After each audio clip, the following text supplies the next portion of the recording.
Namaste and welcome to Dragonfly Kukri and Knives. This is part 2 of our video series of Production Khukuris versus Handmade Kukris from Nepal. In the last video, we talked about the traditional kukris of antiquity, primarily of the Victorian era.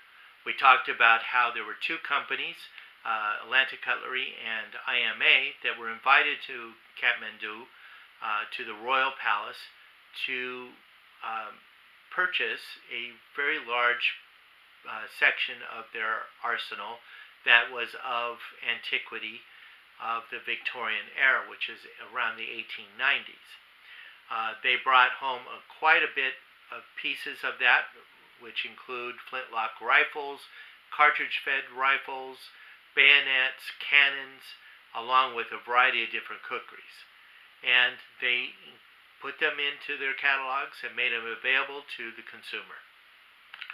Now, because of that, they had to come up with some general terms. So they tried to identify the kukris by various different groups and a generic title, such as longleaf kukris in the Bonjour-Paris kukris and World War I kukri, which they put in their catalogs to identify particular blade length or blade style. Along with that acquisition, they also were able to acquire a few of the MK2s and some of the MK3s of World War II that were part of that arsenal. But they were a smaller quantity and now they're no longer available. Both companies still have some of the long-leaf kukris and some of the Bonjour-Paris kukris, and I think Handmade Kukri even has a couple, a small selection of World War I, and they also introduced another one that they're calling the Officer Kukri on their website and their catalog. We talked about the various different styles of kukris that are known by the kami who make them, such as the Hanchi and the Sarapati and the villager style. We talked a little bit about the various different people who use kukris, such as the housewife in the kitchen, the field worker out in the vinland, out in the plantations and harvesting, those who are taking a trip to go up the Himalayan mountains to sacred sites and need a trusty sidearm to protect themselves from wild beasts or to build their shelters with, all the way to the shaman who bless homes using the kukris, as well as the priest who take them into the temple to perhaps do sacrifices. We talked about how the kukri became a national emblem of Nepal.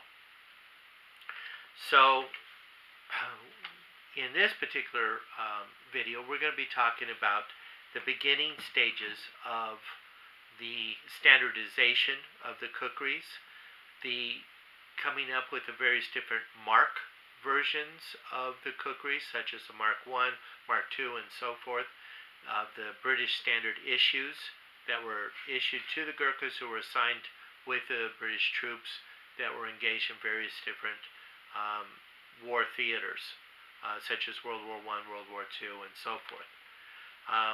And then we're also going to talk about the not just the standardization, but also the first production kukris, where the kukris were being mass-produced in factories during World War II. And then up to the current era, where they go back to the commies who are making them by hand, but are still making a standard issue for the Gurkhas that are assigned to British units during different types of conflict and action. So, with that being said, let's start off with the best known MK1 version of the kukris. Now, this is one that is done by Tora Blades. I do not have a Fort Williams in my collection that's an actual Fort Williams. So this is a replica of a Fort Williams. I'm going to show you two versions of it, one by Tora Blades and one by Raju Borelli, who makes it for my website. Now, this is a very faithfully replicated Fort Williams version, so hence why I'm going to show this one. I think Tora Blades did a masterful job in reproducing a historically accurate MK1 Fort Williams pattern kukri. It has a very nice, a gentle curve to the blade, very prominent belly, about 2 inches, 2.25 inches in thick belly depth, a very large sweet spot, has the very typical cowdy, which is helps identify it as a Fort Williams, which some say it's looks like the Capitol dome of perhaps Parliament in England, or it could also be a temple dome. And it also has the dots for what they believe might have been to check the hardness of the steel. It has the single fuller at the top, the steel bolster, the stick tang, and the hardwood handle. The stick tang has a sunken nut at the end, which is typical of the Fort Williams MK1. Now, I have seen a lot of different pictures of the Fort Williams, and although they have the same similar pattern design and same cowdy, the handles sometimes are very small and short, and some are a little bit longer. Some are more straight, some have a little bit of a curve, and hence why they were all handmade, but to a certain specific pattern. Now, the scabbard also follows that standardization in that it is a single scabbard with a rib on it to keep it in its frog. It has a military style shape on it. It is hardwood, traditionally stitched, and there is no cowdy not cowdy, carta and chakmak included. Also, it came with a very functional and sturdy frog. Again, single loop for the kukri to go through. Could also be, well, no, it's not ambidextrous unless this was, so it's not ambidextrous. But it has a very sturdy single belt loop. This is the first pattern Fort Williams MK1. And another example, like I said, is the one that's being offered on my site. You can see it's almost identical in its shape and size and pattern. This one has a saber grind on it. Again, a very unique and typical cowdy, and it has the dots for the tempering, steel bolster, hardwood with the sunken full stick tang with sunken keeper in there in the handle. And the scabbard again is followed according to the pattern that was done. And these would vary somewhat. They would either follow this kind of a frog style, or they might be like this one. This one is, I think, one of the better examples of it, but very beautifully done by Tora Blades.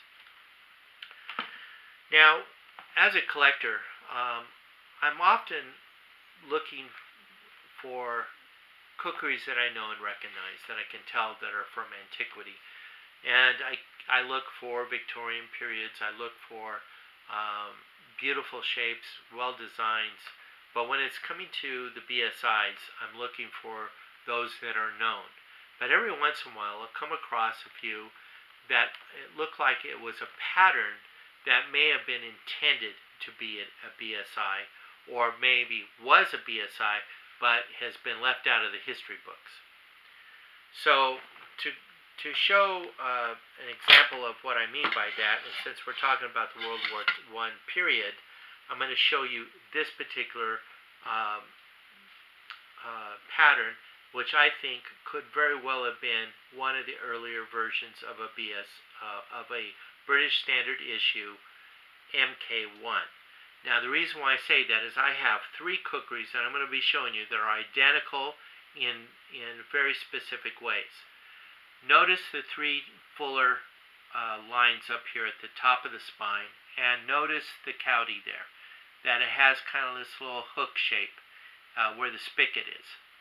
Now, the blade is going to be curved. It's going to have about a 13-inch blade, steel bolster, half stick tang, and this style of handle with the ring not in dead center but more towards a little bit shorter at the tail, which facilitates a very good grip when holding it. Now this one is a little bit, this one's probably about a 5/16 of an inch that tapers down, and you'll see that it differs a bit. These were being handmade by commies, so they were not to be. They may have similarities in their styling of the kukri, but how it was made differed from kami to kami. Here again, now we see the 3 fullers, and we see the same cowdy as the other one. Same blade profile, where you have that nice, very pronounced curve, steel bolster, stick tang, and again, similar handle.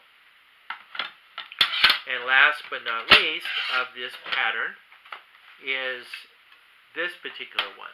Now, you'll notice that as it differs from kami to kami, it still has the 3 fullers, although they're put in a little bit more precisely on this one than the other 2.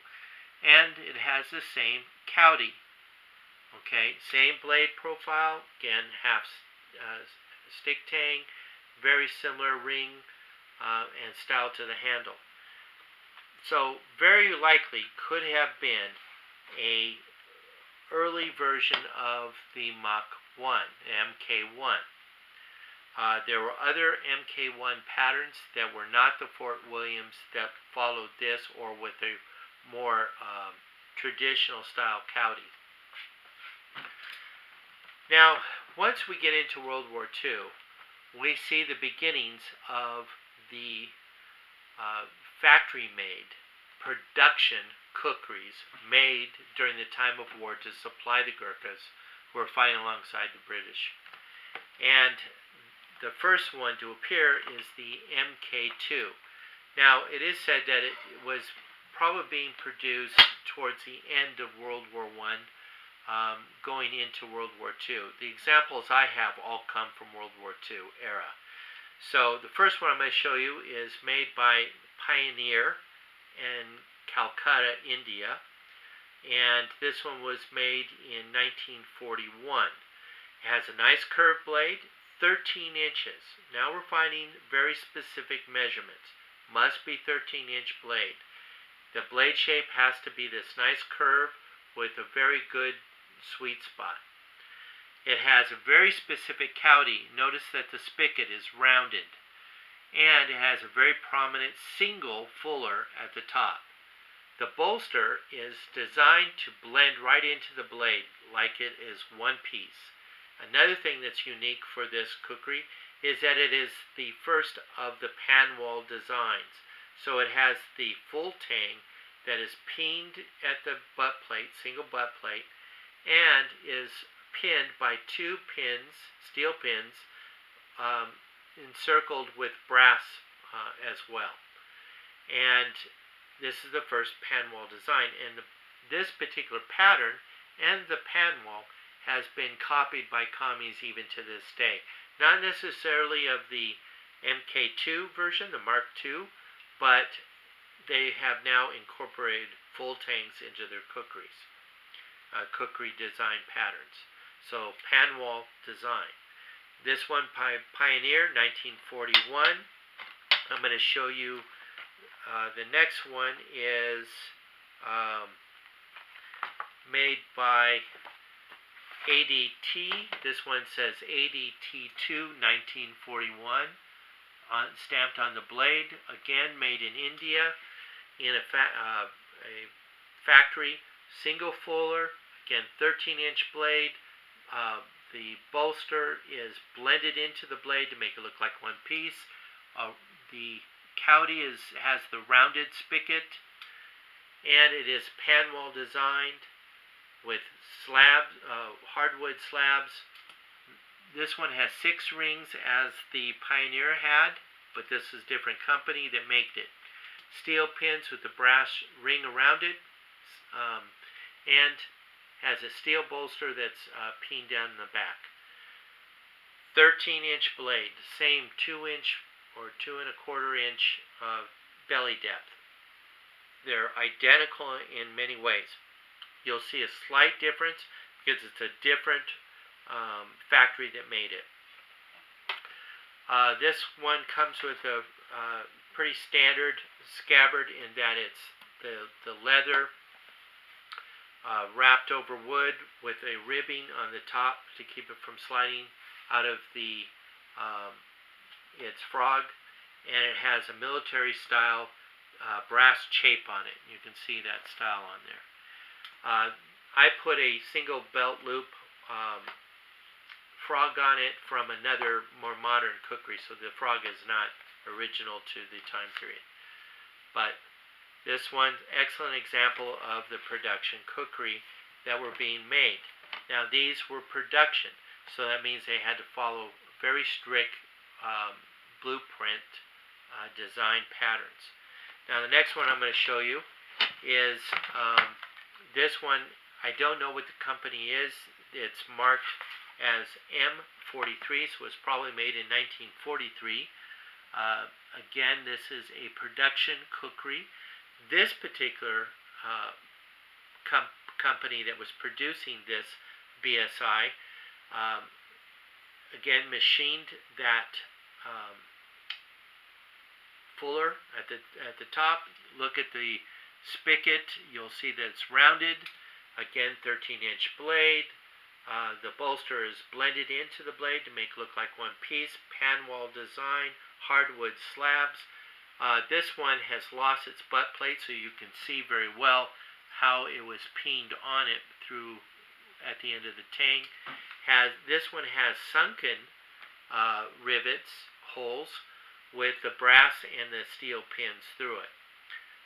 This particular company made their scabbards in a very specific way, such as this. They have the frog, which is not able to slide off, but it does have the ribbing into the wood here of this scabbard to keep it locked in. This particular company did include a chakmak and karda that are very specific. This one is a very useful size, has a Scandi grind, good size handle, very specific style handle and blade, and you're going to see this in other versions from this company that I have, along with the chakmak that is very functional and also standardized. Has a single belt loop frog. This one is starting to split a little bit because of its age. Has a metal chape on the end. Very good, solid quality leather scabbard. Now, that's the MK2s. Now, in my course of collecting, I've come across this one particular pattern kukri that nobody seemed to be talking much about. I did see a little bit of commentary on, I think it was Blade Forum, where they talk about various different cutlery, and they happen to be talking about the kukris. And one of them was able to identify this pattern, but that's the only place where I've been able to find any information on this. With some further research, I was also able to gain a little bit more insight into properly naming this, at least as to what segment of the military carried this particular kukri. Now you're going to see a familiarity with the MK2 that I just showed you. This is the engineer's kukri. The Gurkhas that were assigned to the engineers regiments, that actually built the landing strips and the various different campsites and headquarters and so forth. They were the guys who built things, built the bridges and whatnot. They were the engineers. Those engineers carried this kukri. This kukri is patterned after the MK2, however, it is shorter. It is not as long as the MK2. Here is the MK2, the M43, and here is the engineer's kukri. Side by side, you can see that the bottom one has a smaller blade. This one the MK2 has a 13-inch blade. That is standard requirement size for this particular pattern. This one, standard size, is a 10-inch blade. Has a very prominent belly. Has the same type of cowdy, in that it has a round spigot, and it has the single fuller machined in. Again, the bolster is blended in to blend into the blade. It is a panwall design, full tang, with the steel pins and the brass rings inset. This particular one has the same rings on the handle, so it is no doubt the same company that made this M43 Mach MK2. So this one has the 5 rings carved into it, has the steel bolster pinned over, and the scabbard looks like its bigger brother, right down to the carta and the chakma included. Has the single belt loop, has that the frog does not slide off, but is held by the ribbing, has a metal or steel chape, brown leather, and as you can see, the carta is exactly as the other one. Same kind of fat, chubby handle, but it has that Scandi grind blade that's very useful. Along with the chakmak standard issue. Looks just like the bigger brother in every way. Okay, so this obviously was a standard military pattern used during World War II by the engineers. Here's another one. Same company, no doubt. Single fuller line, the rounded nozzle on the cowdy, 10-inch blade, bolster blended into the blade, panwall design, hardwood handle, steel bolster, same pins, with the brass and the steel. Standard issue, 10-inch blade, blades, prominent belly. Okay. Again, the scabbard is identical to the other one. However, this one has gone through the war a bit more, so it is much of the leather is coming off. The wood is being exposed. Still has this steel chape. The frog is still attached because it can't leave, but the belt loop has since come apart. Again, you will see the carta and the chakmak are standard issue, identical. Last one does not have a carta and chakmak.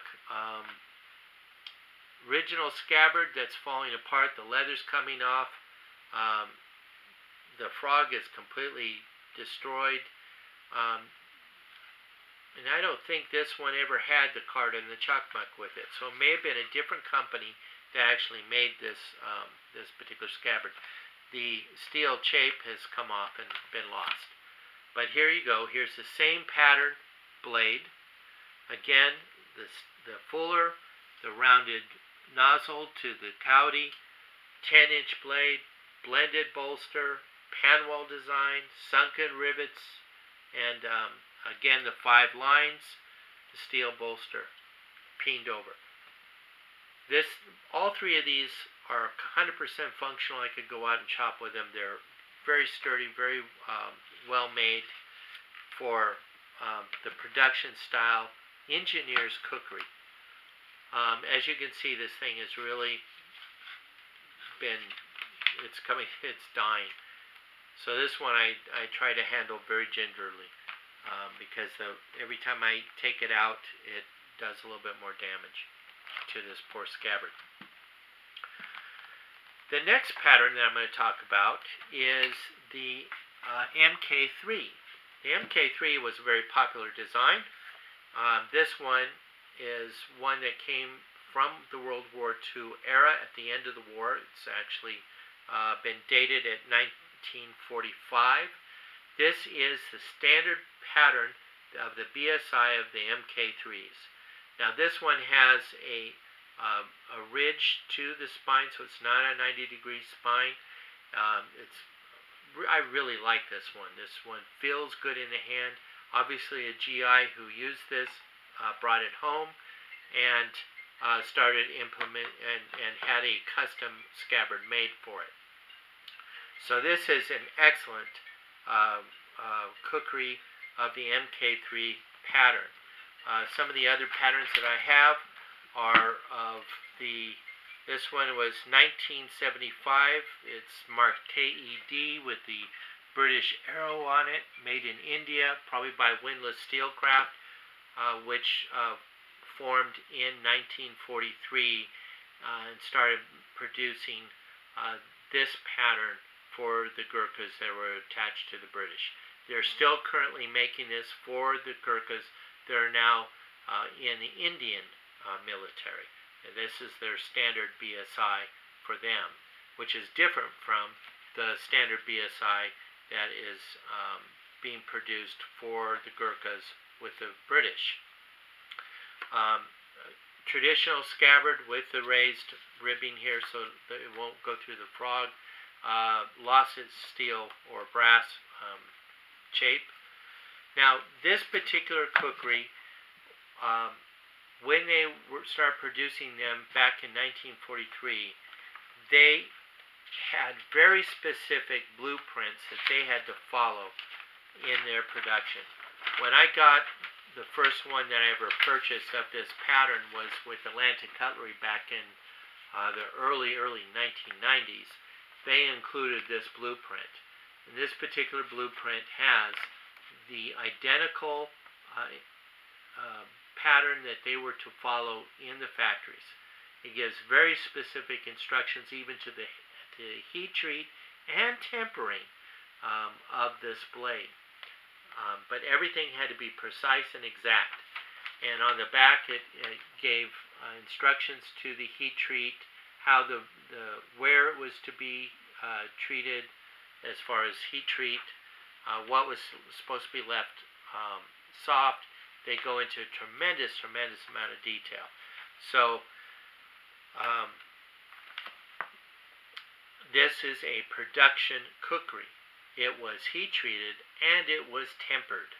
So it is very modern in many ways to what you would find with the production kukris that are being produced now. Again, here's another one. Again, repeated pattern. This one is actually by Windlass Steelcraft. It has the markings here on it along, it's right here, along with the arrow and then India on the other side.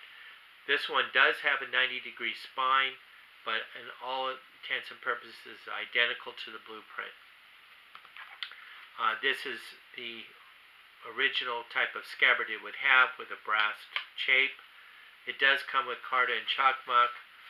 This one is pretty bad. This is what their version of Chakmak and Karda would look in pattern. The blade is long enough, but it's very thin in comparison to what you would find with a Nepal style Karda and Chakmak. But it's tempered, so it has a spring to it.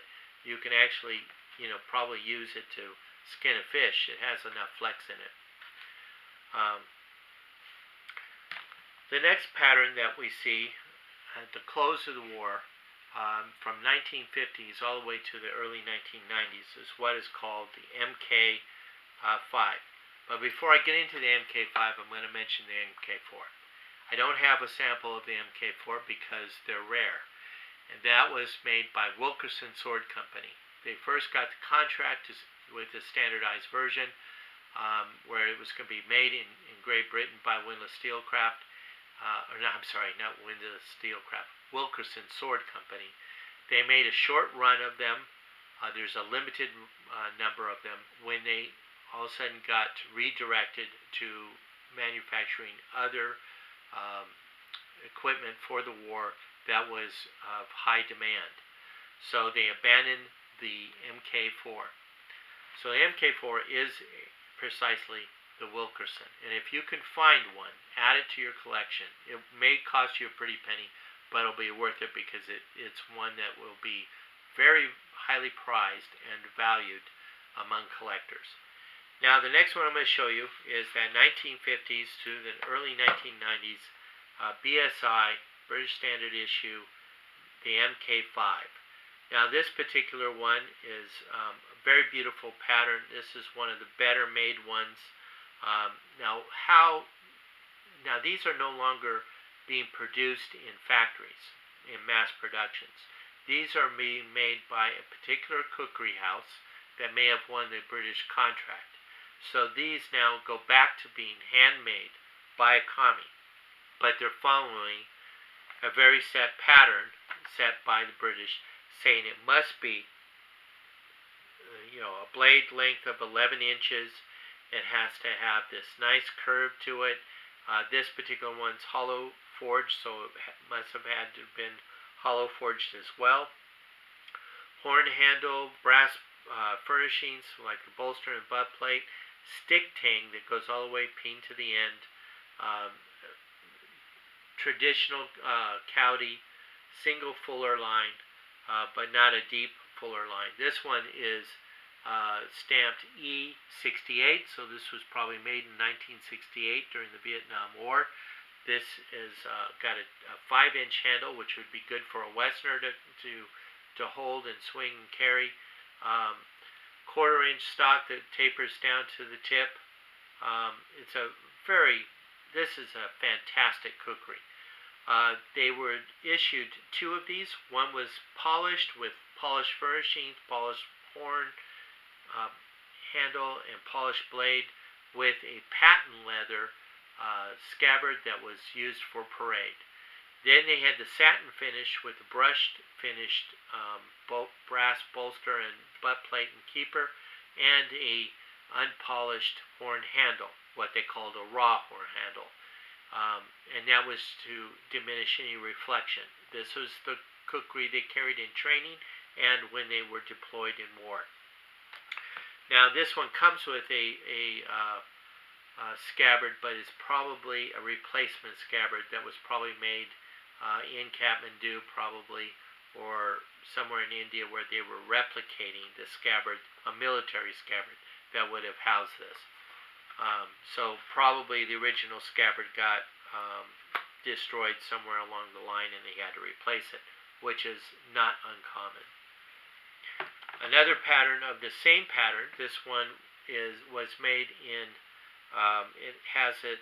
it says Ordep, which is ORDEP, Nepal, and it's June of 1982. So this is a more recent pattern. From 1950s on up to the 70s, you would find this pattern more prominent among the Gurkhas stationed with the British in their BSI. That was what you could expect with the MK5 of that time. This particular one, they started to change it a bit. So they straightened the blade a little bit more, not quite as much belly, but they shortened the blade. The blade on this one is about 10 inches to 10.5 inches. And but still the same thickness and spine, has a slight hollow forge, not as much as the other one. Again, horn handle, brass furnishings, and they received 2 of these, one polished and one satin finished. One for war, one for parade. I do like this one better, my personal preference. The last but not least, the current BSI. I'm going to show you one made by EKG, which is ex-Gurkha Kukri House. I did the acronym wrong. It's actually EGKH is their acronym for ex-Gurkha Kukri House. They are not the ones that necessarily won the pattern in making this. Whoever came in with the lowest bid is the one who gets to make it for the British. It's not who makes the best, unfortunately. This one is a relatively good example of the current BSI that is being issued to Gurkhas now. This goes from about the mid-1990s to this day. It has a much thicker spine, much heavier kukri, is not hollow forged, although this one has a slight hollow forge, not much to really lighten it. Scandi or saber grind with a convex edge, but very straight point. It loses that nice round curve to it. Brass bolster, horn handle again, brass butt plate and keeper, stick tang that goes all the way through. Again, they have two versions, the polished and the satin. This one is the polished, but does not come with the patent leather. It comes with the regular standard leather scabbard. And they do come with the carta and the chakmak, which these are more symbolic than they are useful. And a military frog that would be very similar to this in design. Another example of the current BSI, it kind of shows the blade shape a little bit. It's easier to see. Although this is made by GKCO Kukri House, and they're calling this the World War II Kukri, although it's not really following any pattern of a World War II Kukri. It follows the current issue pattern, but with 11-inch blade. Again, you have the saber grind with the convex edge, single fuller line, and a traditional cowdy, brass bolster, brass butt plate, and keeper. This one has a wood handle, hence why I call it the World War II, but the military version of BSI that's current issue would be buffalo horn. And they do a version of this as well, like ex-Gurkha Kukri House. Many of the Kukri houses do the current standard pattern, so you know pretty much. This one's pretty nice. It's got a thick spine, but not as thick as the other one, and it doesn't taper much at all. But this is the current pattern. Standards, very simple scabbard, but traditional and functional. With some of them have the double military frog and belt loop, and some have the single. This one has a single. So that pretty much shows all the various different BSIs, and particularly the ones that I have in my collection. The first production kukris that we saw with the MK2s and the engineer kukris and the MK3s. And the handmade that were made in World War I and the current issues that are being handmade, but still British Standard pattern. Hope that this was useful information. I hope you enjoyed it. Please like and subscribe on my YouTube page. If you have any questions, concerns, or you want more specific details, please text me or email me at Facebook, my Facebook page at Blue Dragonfly Trading Post. You message me there. Please visit my website at Dragonfly Kukri and Knives. The next video that you're going to see is going to be the production kukris of modern day, and we're going to start off looking at cold steel and some of their patterns of kukris that they're making. Until the next video, namaste, God bless, and thank you for watching.